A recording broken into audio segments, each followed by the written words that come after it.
Son los primeros días de una nueva era en la Argentina, que es la era que inauguró el fallo de la Corte Suprema, que estableció que todos vivimos en libertad condicionada. Estamos en el 2025 y seguimos recordando que esa misma institución, la Corte Suprema, en 1930, hace 100 años, inauguró también una era que fue muy larga, que fue la era de los golpes de Estado. Y en 1930, frente a un golpe de Estado que derrocó a un gobierno constitucional, radical, con Hipólito Yrigoyen a la cabeza, la Corte Suprema lo convalidó. Y a partir de ese momento, todo el tiempo en la Argentina hubo golpes militares durante todo el siglo XX, en esa era inaugurada por esa Corte de 1930. Ahora llevamos 40 años de democracia ininterrumpida, excepto por las 48 horas de estado de sitio decretadas por un gobierno también encabezado por un radical. Pero bueno, 40 años de democracia, donde el voto es el que define quién preside el país, y la Corte, en vez de hacerle un homenaje a la democracia, inauguró, repito, esta era en la cual cualquier presidente quedó en libertad condicionada. Y es un desafío, obviamente, para todos los que quieran intervenir en política, opinar. No solo los presidentes, sino cualquiera. Les cuento como pequeña novedad que el presidente argentino Javier Milei ayer apeló el cierre de la denuncia que hizo en mi contra, por ejemplo. Entonces el presidente me hizo una denuncia penal, el juez de primera instancia, Daniel Rafecas, dijo, acá no hay ningún delito, y desestimó todo, y el presidente apeló esa decisión. Por ende, como es un delito de acción privada, como se le llama, él puede hacerlo, está en su derecho de hacerlo, y ahora va a ser la Sala 1 de la Cámara Federal la que defina qué pasa conmigo. Esa sala está integrada por 3 jueces designados por Macri, 2 a dedo, Pablo Bertuzzi y Leopoldo Bruglia. A dedo es a dedo. No pasaron por un concurso, no pasaron por el Senado, nada. Y otro es Mariano Llorens, que sí concursó, pero que se juntaba también con Macri en Olivos, y es el tipo que se pasea por los pasillos de Comodoro Pi gritando que la quiere a Cristina presa.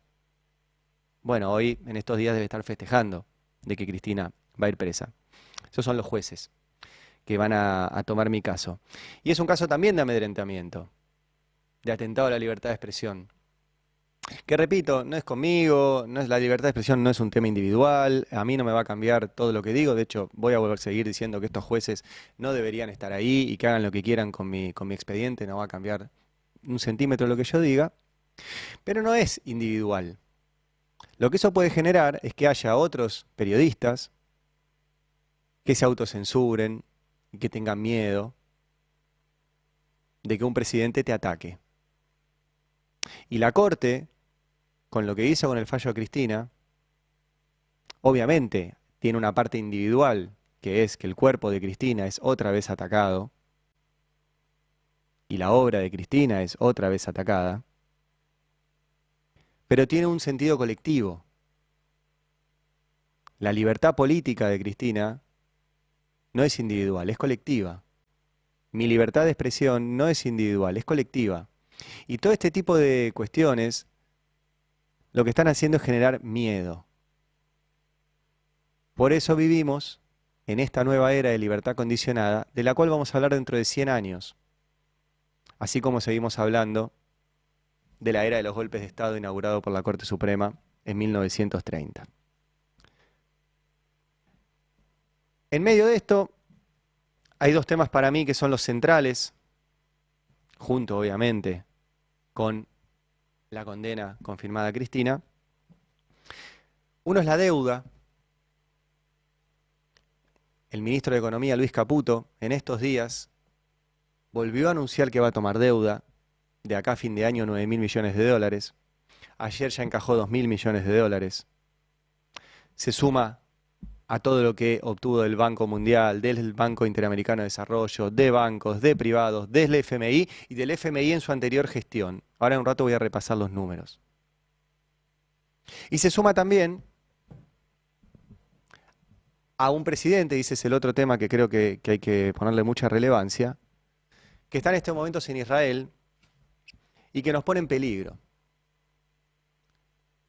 Porque en su afán de alinearse a cambio de nada con Estados Unidos y en forma transitiva con Israel, no solo viajó a Israel a apoyar un genocidio, que es lo que está cometiendo hoy el gobierno israelí en Gaza, luego, repitamos, de un ataque terrorista repudiable de Hamás, absolutamente sin ninguna justificación, y que le dio a Israel supuestamente la excusa de entonces entrar en Gaza y para destruir a Hamás, destruir a todo un pueblo. Miles de niños que se están por morir de hambre, miles de niños y mujeres asesinados, heridos. Y Milei fue a apoyar eso, y además a ponernos en peligro, porque no solo apoya eso, sino que ahora dice que el año que viene va a mudar la embajada argentina de Tel Aviv a Jerusalén. Eso es una provocación a nivel internacional. Jerusalén es un territorio en disputa, una disputa en la cual no somos parte, una disputa que históricamente ha sido muy violenta. Y ya la Argentina se ha metido en disputas que no se tenía que meter y que son violentas, como por ejemplo cuando Menem mandó tropas a la guerra del Golfo. Después de eso nos comimos 2 atentados, en la Embajada de Israel y en la AMIA. 2 atentados por jugar a la geopolítica internacional que no nos corresponde. No porque la Argentina no tenga un rol que tomar ahí, sino que la Argentina tiene una histórica tradición de neutralidad, de paz, que cuando vienen este tipo de gobiernos la rompen y nos ponen en peligro. Y nos ponen en peligro. Entonces, para mí los 2 temas son esos, y obviamente la situación en el Poder Judicial y qué va a pasar con Cristina y con el peronismo frente a esto. Voy a meterme ahora con esos 3 temas, lo de Cristina, lo de la deuda y lo de Milei en Israel. Arranco con una declaración ayer que creo que es preocupante, de Anabel Fernández Agasti. Es una senadora nacional por la provincia de Mendoza, del bloque de Unidad Ciudadana, alguien muy cercana y de la mesa chica de Cristina y sobre todo en términos judiciales. Y ayer conversó con Futurock y dijo esto. Hubiera sido muy distinto si la provincia de Buenos Aires no hubiera desdoblado, ¿no? Estaríamos esto recién hablándolo en octubre con las candidaturas de todas las provincias al mismo tiempo. Al desdoblar la provincia de Buenos Aires, bueno, quedó descalzado y ella quedó sola en esta batalla. Yo lo que veo es que, por eso, ¿por qué te hago la diferencia? Porque ahora estamos hablando de una candidatura de provincia de Buenos Aires, o sea, Sí. básicamente, aunque claramente es nacional por su figura, digamos, y por todo lo que implica para el peronismo, la provincia de Buenos Aires y la tercera circunscripción, más precisamente. Yo creo que ahora se va a empezar a ver un movimiento bastante particular en la provincia de Buenos Aires al no poder votar la gente a su principal candidata. O sea, la culpa es la culpa de la prisión de Cristina es del desdoblamiento electoral. Eso no tiene ningún sustento, ninguno. La persecución a Cristina tiene más de 10 años, por lo menos desde el 2013.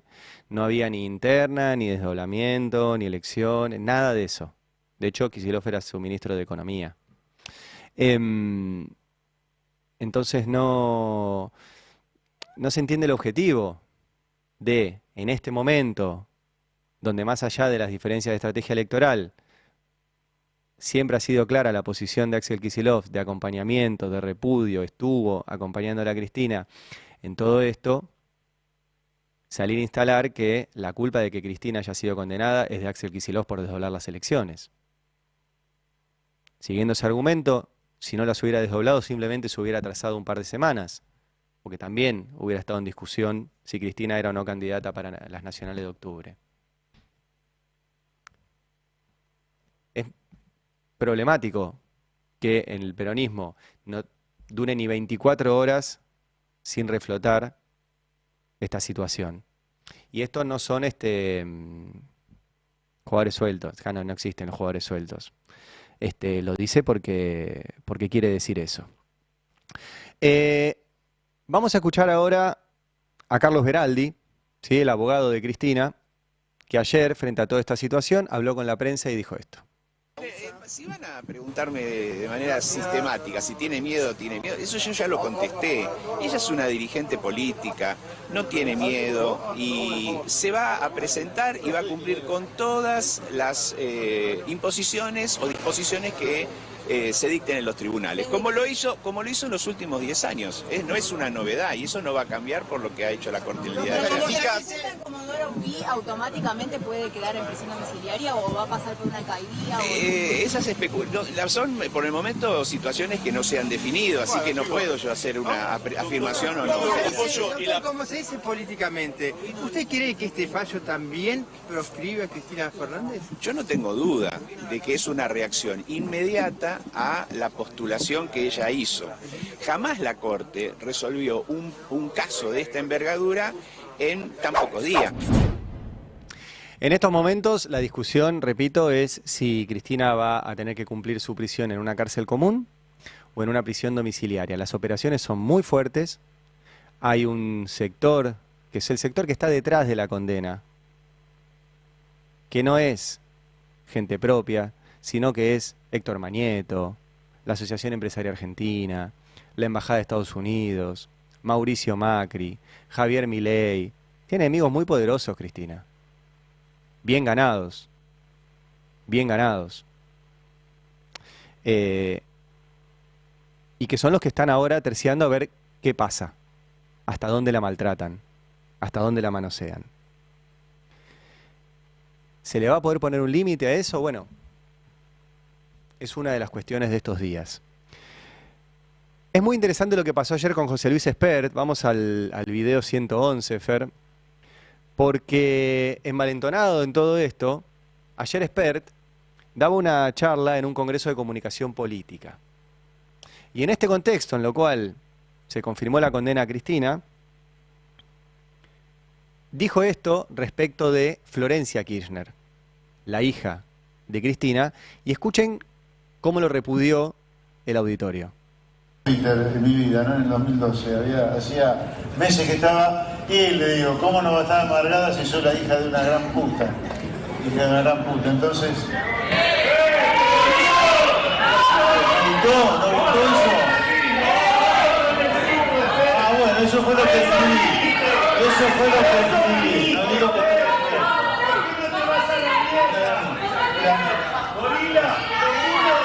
No sabía que estaba politizado.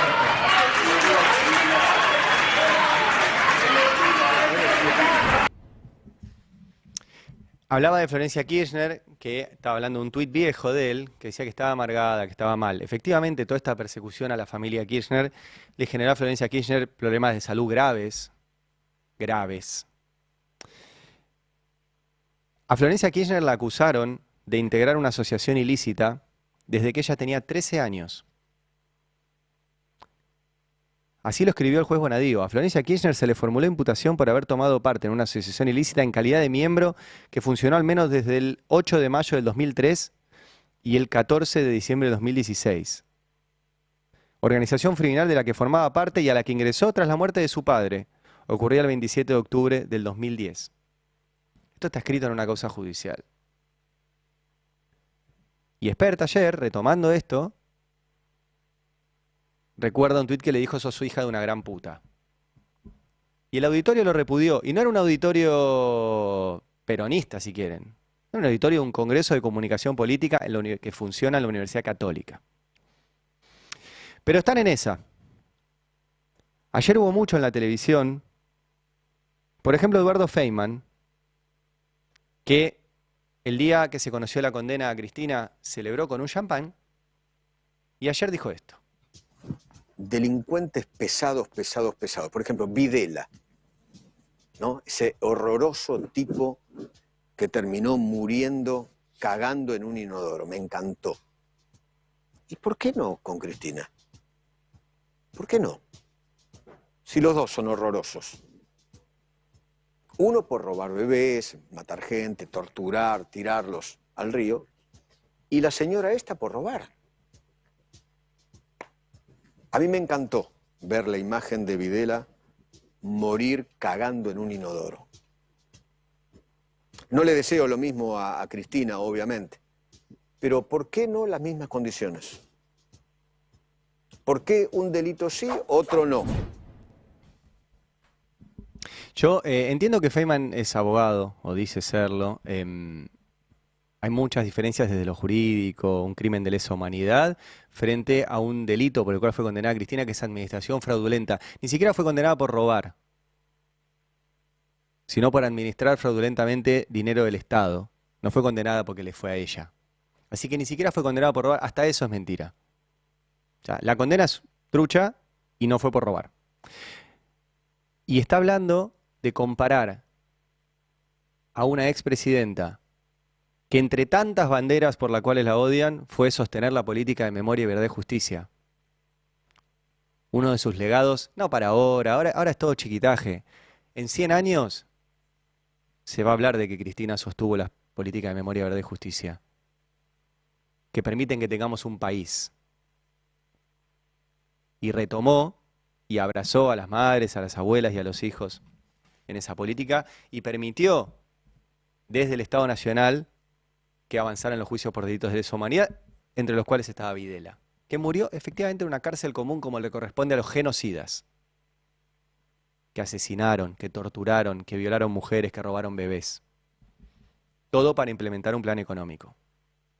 El jefe de ese plan económico murió en su casa tranquilo. Eso se olvida, Feynman. José Alfredo Martínez de Oz, de paso les recomiendo una muy buena biografía que acaba de salir de Julián Sicari, de Ediciones Continente, una biografía de Martínez de Oz. Martínez de Oz, que era el jefe, murió en su casa, en el edificio Cabanag. Y compararlo con Cristina y pedir que vaya a una cárcel común, bueno, eso es lo que están haciendo en estas horas. En estas horas. También Franco Mercuriali, en este caso en TN, enojado porque Cristina en este momento está en su casa y sale a saludar a las personas que la van a ver. Mirá. No se puede hacer. Puede ser una fiesta. Estás presa. ¿Cómo hacer una fiesta? Cristina está haciendo una fiesta ahora. Yo pregunto, ¿los jueces no debieran ver esto? Y decir, no, esto no está presa Cristina. Si yo la veo ahí, no para está mí, cumpliendo una condena. Pero para si la veo Pablo ahí. No está presa, dice Franco. Mirá, todavía no porque tiene 5 días hábiles además, como le dio el tribunal. Pero la operación es constante. Allá salió Majul, en La Nación Más, también en la misma línea. Cristina Kirchner, después de que se enteró de su condena firme, no hay marcha atrás. Yo por eso digo, hay un final y es un final feliz. No feliz para que nos alegremos nosotros, feliz para la República. Cristina Kirchner ayer salió al balcón y le dijo monigotes a los jueces de la Corte. Eso no es comportarse bien o aceptar un fallo de la justicia. Y la detención y el encierro es para que el detenido, el reo, medite sobre el delito que cometió, se arrepienta o en todo caso le empieza a pagar a la sociedad lo que le tiene que pagar. ¿Cómo debería comportarse? ¿Estar de rodillas en la Plaza de Mayo pidiendo perdón por algo que no hizo? Pero bueno, la presión es fuerte, es fuerte. Y no dicen nada. Y ahora me voy al tema que yo creo que es relevante, de Luis Caputo. Luis Caputo, que no se atreve a dar entrevistas periodísticas, ya ni siquiera se atreve a dar conferencias, porque si no aparece nuestro compañero Jonathan Eguer, le hace una pregunta sencilla y trastabilla. Pero va al canal de streaming que tienen, que se llama Carajo, a explicar que van a vender todo. Que van a vender todo. Mirá. Nosotros de hecho estamos trabajando en eso, que es, va a haber venta de activos por miles de millones de dólares. Vamos a vender, digamos, muchos de los activos del AVE y eso va a generar un ingreso de miles de millones de dólares. Va a haber licitaciones, como por ejemplo las centrales hidroeléctricas en el corto plazo, donde el Estado recaudará 400, 500 millones de dólares.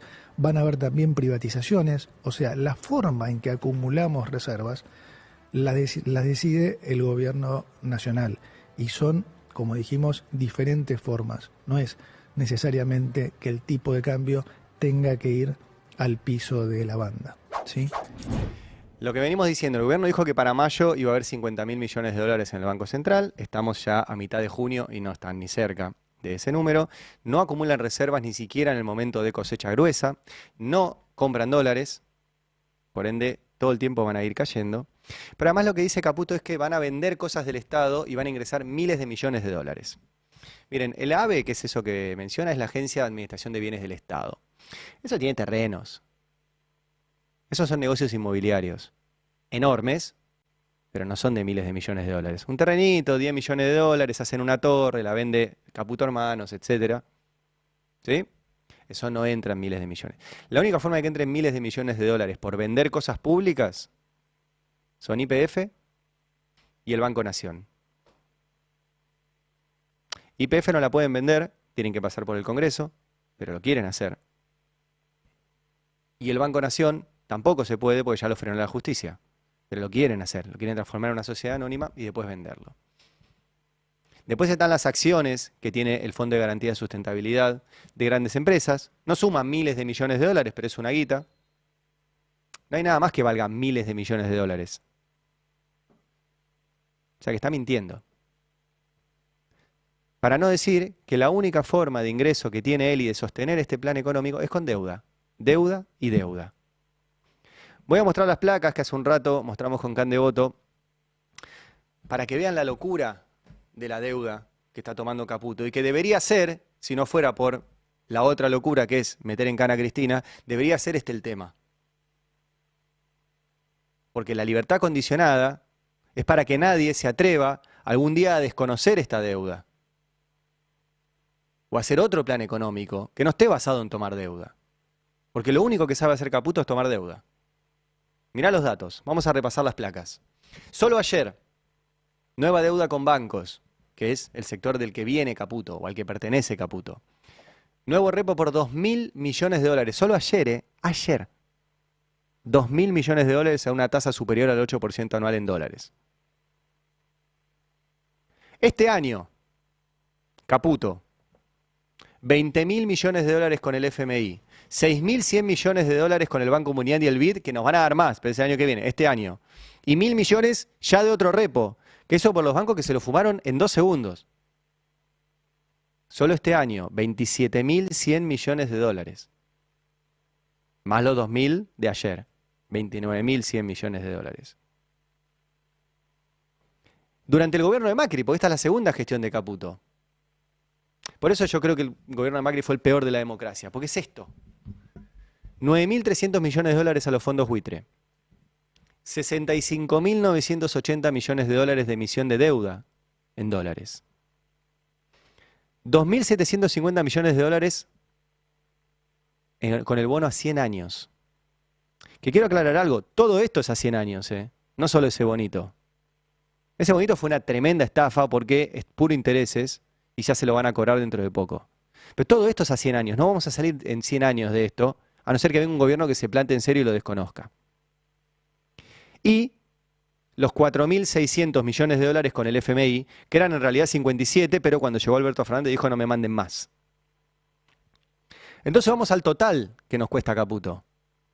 El primer Caputo nos costó 122.630 millones de dólares, que se fugaron.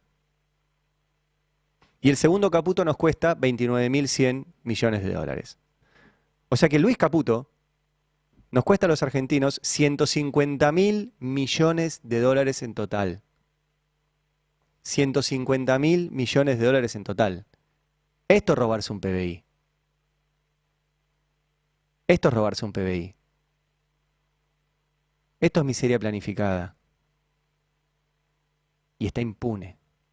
De todo lo que hizo con Macri hay una causa judicial. Y lo voy a repetir cada vez que hable de esto. La tiene cajoneada Comodoro Pi, la jueza María Eugenia Capuchetti, tiene toda la información de que la deuda con el FMI se tomó de forma ilegal, sin expediente, se la fugaron y no hace nada. Y el Congreso tampoco hace nada. En el Congreso está la lista y los papeles, yo lo vi. Hay una computadora no conectada a internet con todas las transacciones de fuga durante el gobierno de Macri, una por una. la tiene el Congreso. No hizo nada con esa lista. Por ahí estaríamos hablando de otro tema. Y sabiendo quiénes se llevaron toda esa plata, quiénes se robaron ese PBI. Y el tercer tema que les dije que les iba a comentar es el de Milei en Israel, que habló de la deuda. Mirá lo que dijo Milei ante el Parlamento israelí. Todo esto lo cuento para demostrarle que nosotros ordenamos la macroeconomía con soluciones de mercado, sin vulnerar contratos ni defaultear deudas, porque la confianza es la piedra angular sobre la que se sostiene el comercio y la economía. Y nadie puede confiar en un país que no te permite hacer lo que quieras con el fruto de tu trabajo y tus inversiones. Ni nadie confiará jamás en un país que pide plata prestada pero no la devuelve. Es imposible devolver esta plata. Imposible.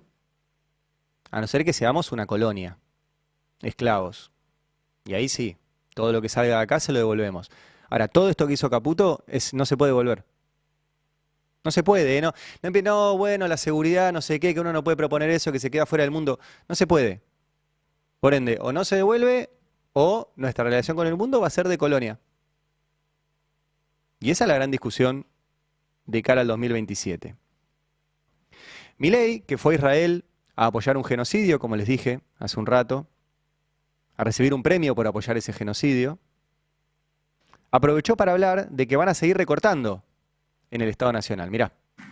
Y planeamos seguir recortando cualquier gasto no esencial que tenga el Estado y pueda ser reemplazado por gestión privada y vetar cualquier proyecto de ley que atente contra el equilibrio fiscal. Porque como bien decía Friedman y Rothbard, la verdadera carga fiscal está en el tamaño del Estado. Dicen que quieren privatizar todo y que van a seguir recortando y que está todo bien.